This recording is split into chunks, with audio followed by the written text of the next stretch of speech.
नमस्कार, आपण पाहता NDTV मराठी. आपल्या सगळ्यांचं स्वागत. मी मिलिंद भागवत. 7 PM विशेष रिपोर्टमध्ये असणार आहे काही खास. तेव्हा सुरुवात करूयात या बुलेटिनला.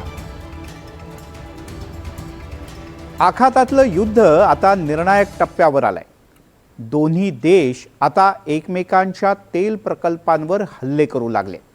आखातातल्या देशांची सगळ्यात मोठी ताकद आहे ती म्हणजे तेल आणि गॅस. याच प्रकल्पांवर हल्ले करून शत्रूच्या सगळ्यात मोठ्या ताकदीवर घाव घालण्याचा इस्रायल आणि इराणचा डाव आहे. तेलाची ही लढाई इतकी विकोपाला गेली आहे की मुळात ही लढाई ज्या अमेरिकेनं पेटवून दिली ती अमेरिकाच आता ही आग विझवायला पाहिजे असं म्हणायला लागले. तेल प्रकल्पांवर हल्ले करण्याबद्दल आणि न करण्याबद्दल 3 देशांचं आपापसात काही ठरलंय का, जाणून घेऊया.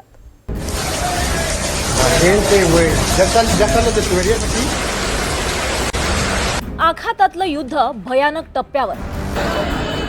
सामने बढ़ाओ. तेलाचे प्लांट्स, रिफायनरींवर हल्ले. इराणच्या टार्गेटवर तेल प्रकल्प. हबशान रास लफान प्रकल्पांवर हल्ले. आखातातल्या युद्धाची आग आता आणखी भडकते. या भडकलेल्या आगीत आता तेलाचा भडका उडालाय. इस्रायलनं केलेल्या हल्ल्यांना प्रत्युत्तर म्हणून इराण आता आखातातले तेल आणि गॅस प्रकल्पांवर हल्ले करू लागलाय. इराणनं बुधवारी रात्री कतारमधल्या सर्वात मोठ्या रास लफान गॅस प्लांटवर मिसाईल हल्ला केला. या हल्ल्यानंतर रास लफानमध्ये आग भडकली आणि मोठ्या प्रमाणात नुकसान झालं. रास लफानच्या हल्ल्यासाठी कतारनं इराणला जबाबदार धरलाय. इराणनं रेड लाईन ओलांडली आहे असं कतारच्या परराष्ट्र मंत्रालयानं म्हटलंय. आखातातल्या सगळ्या देशांनी एकत्र येऊन तणाव कमी करावा असं आवाहन कतारनं केलंय. इराणनं पहाटे UAEच्या हबशान गॅस फॅसिलिटी आणि बाब फील्डवरही भीषण हवाई हल्ला केला. या हल्ल्यानंतर सुरक्षेच्या कारणामुळे अबुधाबीतली गॅस ऑपरेशन्स तातडीनं बंद करण्यात आली आहेत. इराण आणि लेबनॉनमध्ये मोठे सरप्राईज पाहायला मिळेल असं इस्रायलच्या संरक्षण मंत्र्यांनी 2 दिवसांपूर्वी म्हटलं होतं. त्यानंतर अमेरिका आणि इस्रायलनं बुधवारी दक्षिण इराणमधल्या साऊथ पार्स गॅस क्षेत्र आणि असालुयेह या शहरातल्या तेल गॅस सुविधांवर हवाई हल्ला केला. इराणमधलं साऊथ पार्स हा जगातला नैसर्गिक वायूचा सगळ्यात मोठा साठा. या हल्ल्यात गॅस बरोबरच पेट्रोकेमिकल आणि तेलाच्या पायाभूत सुविधांवरही हल्ले करण्यात आले. इस्रायलनं इराणच्या बुशहरमधल्या गॅस प्लांटवर हल्ला केला होता. हा प्रकल्प इराणमधला सर्वात मोठ्या ऊर्जा प्रकल्पांपैकी एक मानला जातो. इस्रायलच्या या हल्ल्यामुळे इराण खवळला आणि इराणनं आखाती देशांमधल्या तेल गॅस तळांवर मिसाईल्सनं हल्ले करण्याचा इशारा दिला. इराणनं आखाती देशांमधल्या तेल आणि गॅस प्लांटच्या सॅटेलाइट फोटो जारी केले आणि हे भाग तातडीनं रिकामे करा असा इशाराही दिलाय. त्यानंतर इराणनं सौदी अरेबियाच्या Samref refinery, Jubail petrochemical complex, UAEचं अल हसन गॅस फील्ड आणि कतारच्या पेट्रोकेमिकल प्लांटवर हल्ला केला. जे युद्ध होतं ते अमेरिका हल्ले करत होती आणि इराणकडनं जे हल्ले होत होते ते हल्ले फक्त अमेरिकेचे जे लष्करी बेसेस आहेत मध्य पूर्वेमध्ये, म्हणजे मिडल ईस्टमध्ये, म्हणजे कतारमध्ये आहेत, सौदी अरेबियामध्ये आहेत, UAEमध्ये वगैरे, तर त्यांच्यावरती होत होतं. हे पहिल्या वेळा झालेलं आहे की ज्या वेळेला इराणी जे ड्रोन्स आहेत ते अमेरिकेच्या मेनलँड म्हणजे मुख्य भूमीवरती आलेले आहेत.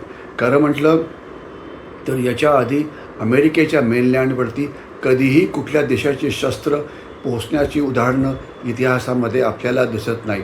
तर त्याच्यामुळे हा एक मोठा धक्का आहे. यामुळे सिद्ध होऊ शकतं की अमेरिकेची जी मेनलँड आहे तीसुद्धा या युद्धापासून सुरक्षित नाही आणि गरज पडली तर इराण हे चीनच्या मदतीने किंवा रशियाच्या मदतीने अमेरिकेच्या मेनलँडवरती हल्ला करू शकतो. इराणचे सुरक्षा प्रमुख अली लारेजानी यांच्या हत्येचा बदला घेतला जाईल असा इशारा इराणचे सर्वोच्च नेते मोज्तबा खामेनी यांनी दिलाय. प्रत्येक रक्ताची किंमत असते आणि हुतात्म्यांच्या रक्ताचा हिशोब लवकरच घेतला जाईल.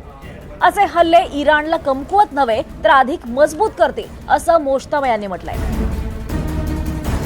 आखातातली ही लढाई आता थेट तेल आणि गॅसच्या प्लांट्सना लक्ष्य करू लागली. त्यामुळे जगाचं टेन्शन वाढलंय. तेल साठे, रिफायनरी आणि गॅस प्लांटवर हल्ले झाल्यानं जगभरातच तेलाच्या किमती भडकण्याची शक्यता आहे. युद्ध सुरू झाल्यापासून क्रूड ऑइल 19 दिवसात 102% महागलंय. 27 फेब्रुवारीला $70.9, 10 मार्चला $109.4, 13 मार्चला $136.6, तर 16 मार्चला $142.9 अशा किमती वाढत गेल्या.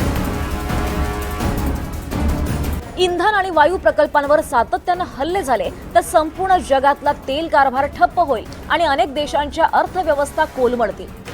युद्ध एवढं भडकल्यावर आणि तेल प्रकल्पांवर एका पाठोपाठ एक हल्ले सुरू झाल्यावर अमेरिकेनं मात्र या हल्ल्यांपासून पळ काढलाय. तेल साठ्यांवरच्या हल्ल्यांना अमेरिकेनं इस्रायलला जबाबदार धरलंय. इराणच्या दक्षिण पार्स गॅस क्षेत्रावर यापुढे हल्ला करणार नाही असं ट्रम्प यांनी म्हटलंय. मात्र इराणनं जर कतारवर पुन्हा हल्ला केला तर अमेरिका प्रत्युत्तर देईल आणि संपूर्ण प्रदेश उद्ध्वस्त करेल असा इशारा ट्रम्प यांनी दिलाय. तेल साठ्यांवर हल्ला झाल्यावर तेलाची किंमत तर वाढतेच, पण आणखी दुसरा मोठा धोका म्हणजे तेलाचा साठा किंवा तेलाच्या विहिरीला जेव्हा आग लागते तेव्हा यामधून तेल, गॅस आणि हवेचं मिश्रण सतत तयार होत राहतं. तेलाच्या साठ्याला जेव्हा आग लागते तेव्हा तिथलं तापमान 1000 अंश सेल्सिअस पर्यंत पोहोचतं. जमीन एवढी तापते की सतत आग लागण्याचा धोका असतो. 1991 मध्ये कुवेत बरोबरच्या युद्धात सद्दाम हुसेन यांनी 600 पेक्षा जास्त तेल विहिरींना आग लावली होती.